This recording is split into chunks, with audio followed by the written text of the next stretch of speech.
वालेकुम and welcome to my segment horoscope. I hope आप सब ठीक ठाक होंगे और अमन शांति से जिंदगी गुजार रहे होंगे। मैं हाजिर हुई हूँ सितंबर मंथ के लिए लव और करियर रीडिंग के साथ। तो जी स्टार्ट करते हैं इस मंथ की love and career reading. Aries के लिए लव रीडिंग की बात करें तो जी एरीज मुझे ऐसा लग रहा है कि आपकी तो लव रीडिंग स्टार्ट होते ही आपके लिए कोई नया शख्स, कोई नई ब्लेसिंग, कोई नई चीज आने वाली है। एरीज कुछ बेहतरी आपके लिए एक्सपेक्टेड थी काफी पिछले मंथ से, जो कि रुकी हुई थी। सितंबर मंथ उन सारी प्रॉब्लम्स, उन सारे रिलेशंस में रुकावटों को खत्म करने के लिए आया है। आपके लिए एरीज मुझे तो ये लग रहा है कि आपकी जिंदगी में कोई शख्स जो अब आएगा ये खास शख्स साबित होगा आपकी लाइफ के लिए। एरीज एक चीज तो आप अपने दिमाग में रखिए और ये आप अपने दिल में बिठा लीजिए कि ये शख्स आपकी जिंदगी में कुछ बेहतर, अच्छा और मजबूत शख्स साबित होगा। एक चीज मैंने और भी आपकी ये रीडिंग लिखते हुए बहुत हाईलाइट करके एक पॉइंट बनाया, जिसमें मैंने ये देखा कि एरीज आप खुद से कुछ चीज़ों में स्टक हैं। आपने बहुत सारी ब्लेसिंग्स को अपने पास आने से अपनी कुछ हैबिट्स की वजह से ही रोका है। आपने कुछ किया है ऐसा पिछले कुछ मंथ्स में कि आपसे मिस्टेक्स हुई हैं। आप एरीज किसी चीज में स्टक थे जिसकी वजह से आपके रिलेशनशिप पे भी उसका बैड इम्पैक्ट पड़ा है। आपकी लाइफ में फिलहाल तो मुझे ये लग रहा है कि आप चीज़ों में स्टक हैं, लेकिन सितंबर मंथ आपके लिए चीज़ों को स्मूथ करने के लिए आया है। आपके लिए रास्ते खुलेंगे। मुझे तो ये समझ नहीं आ रही कि आप रिलेशनशिप के मामले में इतना कंफ्यूज क्यों थे। ऐसा लगता था मुझे इस रीडिंग को लिखते हुए कि शायद बहुत ज़्यादा गलती आपके साइड पे है, बट जब मैंने रीडिंग्स लिखी तो मुझे ये भी लगा कि ये कोई ऐसा शख्स है जिसके साथ आपकी कंपैटिबिलिटी इस वजह से मैच नहीं की कि इस शख्स की उम्र आपसे कुछ बहुत ज़्यादा बड़ी है, या तो ये ज़रूरत से ज़्यादा मैच्योर है। आप अपनी ज़िंदगी को उस पॉइंट पे एंजॉय नहीं कर पा रहे जिस पॉइंट पे आपकी एज चल रही है। आप ज़रूरत से ज़्यादा इस शख्स के साथ रह के मेच्योरिटी की तरफ जा रहे हैं, जिसकी वजह से आपकी लाइफ में वो जो कहते हैं ना कि दिल में एक बच्चा होता है, आपके दिल का वो बच्चा मरता जा रहा है। आप अपने दिल को बिल्कुल बहुत रंगीन देखना चाह रहे हैं।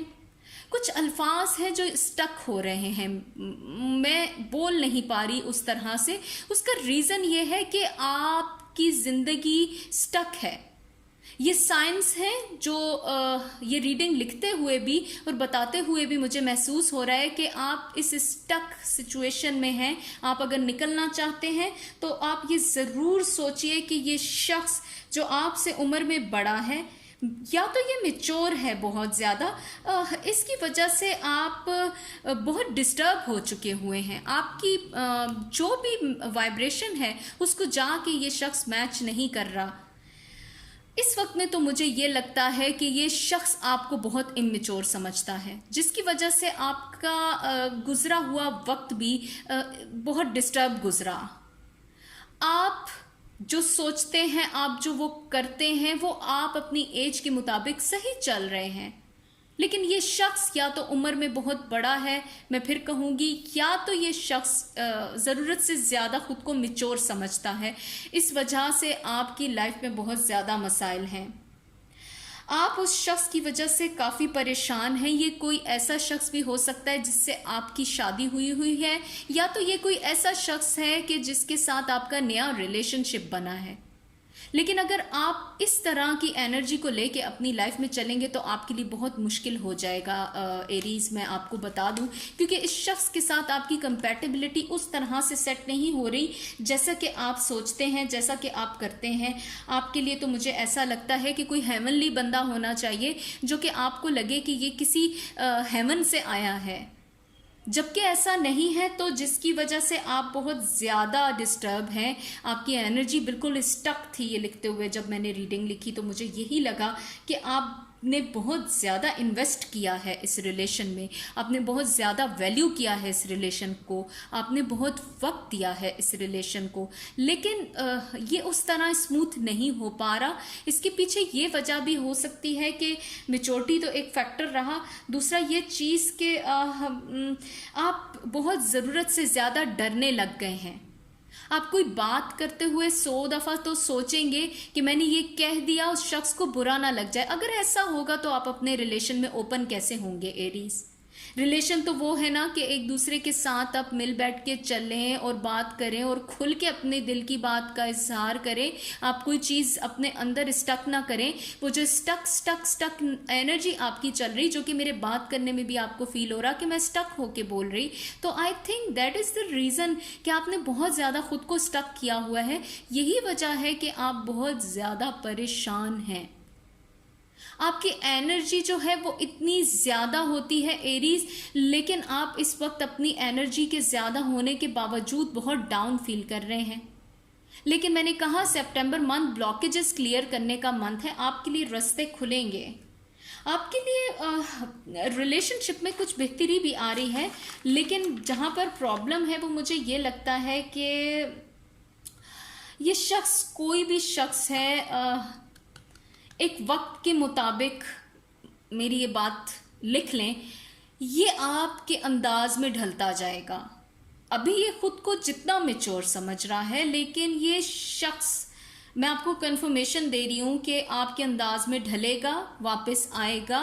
अगर आप दोनों में अभी बातचीत नहीं भी चल रही, इसने आपको जितना परेशान किया हुआ है, उस परेशानी को आप बैक एंड पे फेंके, ये शख्स आपकी तरफ वापस आएगा और ये पूरी कोशिश करेगा कि आपको क्लैरिटी दे चीज़ों की। इस वक्त बहुत सी चीज़ें जो आपके लिए मूव नहीं करनी, सितंबर मंथ आपके रिलेशनशिप को मूव करने का मंथ है। आपके लिए रिलेशनशिप की भी ब्लॉकेजेस को क्लियर कर देगा। आप ज़रूरत से ज़्यादा सोच रहे हैं और आप इस रिश्ते को ठीक भी करना चाहते हैं, क्योंकि आपने इन्वेस्ट किया है इस रिश्ते में। आपकी तरफ से तो मैंने कहा ना, कुछ बुरा नहीं है, लेकिन जो गलती आपसे हुई वो ये हुई कि आपने उसके सामने हर चीज़ कह दी बहुत इनिशियल फेज पे। थोड़ा वक्त देना चाहिए किसी भी रिश्ते को। जब वो आपके लाइफ में आया होता है तो थोड़ा उसको वक्त दिया करें। मैं हमेशा कहती हूँ कि हम लोगों से गलती तब होती है जब हम वक्त से पहले रिश्तों को बहुत ज़्यादा बढ़ा देते हैं। ऐसा नहीं करना। आपकी लव लाइफ में मैं ये कहूँ कि कोई न्यू शख्स भी आएगा। अगर आप इस शख्स में अपनी मज़ीद लाइफ इन्वेस्ट नहीं करना चाहते तो उस न्यू शख्स का वेट कीजिए। वो शख्स आएगा, वो आपकी वाइब्रेशन को मैच करेगा, बट माइंड इट, ये शख्स खुद को आपकी बिल्कुल अंदाज में ढाल कर वापस आने की कोशिश करेगा। ये मेरी बात लिख लीजिए। मुझे करियर के पॉइंट पे भी आपकी सिचुएशन को लिखते हुए यही लगा कि आप अपने रिलेशनशिप की वजह से बहुत ज़्यादा डाउन थे, जिसकी वजह से आप अपने करियर पे भी उस तरह से फोकस नहीं कर सके। करियर के मामले में आप लग तो मसरूफ़ रहे हैं, लेकिन मैं आपको ये कहूँ कि इस वक्त जिस तरह से आपकी सिचुएशन स्टक थी, आपको काम भी बहुत ज़्यादा मिल रहा है। आप अपने काम की वजह से भी बहुत ज़्यादा स्टक हुए हैं। आप लाइफ को खुल के एंजॉय नहीं कर सक रहे एरीज।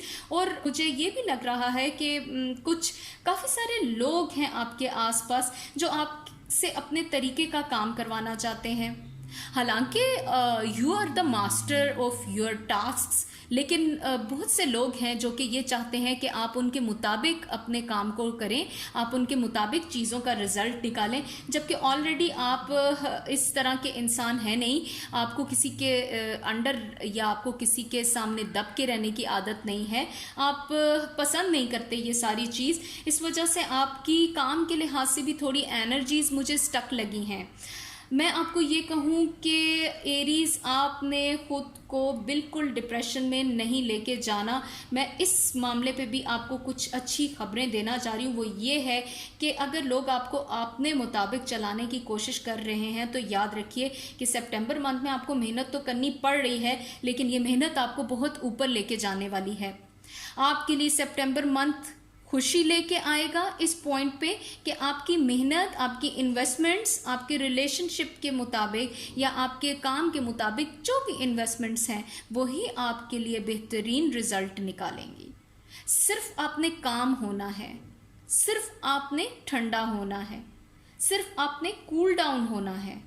आप अगर अपने दुश्मनों के शर से दूर रहना चाहते हैं तो आप भी अपनी गुफ्तगू में बहुत सोच समझ के चीज़ों का इस्तेमाल करें, अल्फाजों का इस्तेमाल करें, वो चीज़ें कहें, वो बातें करें, वो अल्फाज यूज़ करें जिससे किसी इंसान को कोई क्लू ना मिले। और अगर आपको बात पता भी है तो आप किसी इंसान को वो चीज़ें क्लियर ना करें। लोगों को क्लैरिटी खुद ढूंढने दीजिए। आपके लिए एक बिग मैसेज है सितंबर मंथ का, वो यही है एरीज, कि आपके लिए रास्ते खुलने वाले हैं, but try to avoid the people जो आपके रास्ते में रुकावटें बना रहे हैं। एंड वन थिंग मोर, कि प्लीज लोगों को बहुत ज्यादा क्लैरिटीज मत दें। हर बंदा अकल रखता है, हर बंदा मिच्योर है, लोगों को अपनी मिच्योरिटी से सीखने दें। बहुत ज्यादा हेल्प मत करें, उतना करें जितनी जरूरत है। आपके रास्ते तब खुलेंगे जब आप लोगों से अपनी बातों को हाइड करेंगे। प्लीज सितंबर मंथ में कोशिश करें कि बहुत ज्यादा खुल के लोगों से मत बोलें। अपने लिए बुजुर्गों से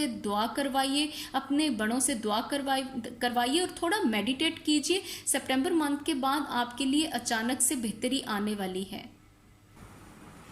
आई होप आपको मेरा ये रिसर्च वर्क पसंद आया होगा। अगर आपको मेरा ये एनालिसिस पसंद आया है तो आप प्लीज़ मेरे वीडियो को लाइक कीजिए, मेरे चैनल को सब्सक्राइब कीजिए और बेल के आइकॉन को प्रेस करना तो प्लीज़ बिल्कुल मत भूलिएगा। मुझे कमेंट सेक्शन में जाके अपनी राय से आगाह कीजिए। आपकी राय मेरे लिए हौसला अफजाई का सबब बनती है। तो मैं डेली आप लोगों के लिए ये रिसर्चेस लिखती हूँ और आपके सामने हाजिर होती हूँ। मैं नेक्स्ट वीक में दोबारा आपके सामने हाजिर होंगी वीकली रीडिंग्स के साथ। अपना बहुत सारा ख्याल रखिए। अल्लाह हाफिज एंड बाय बाय।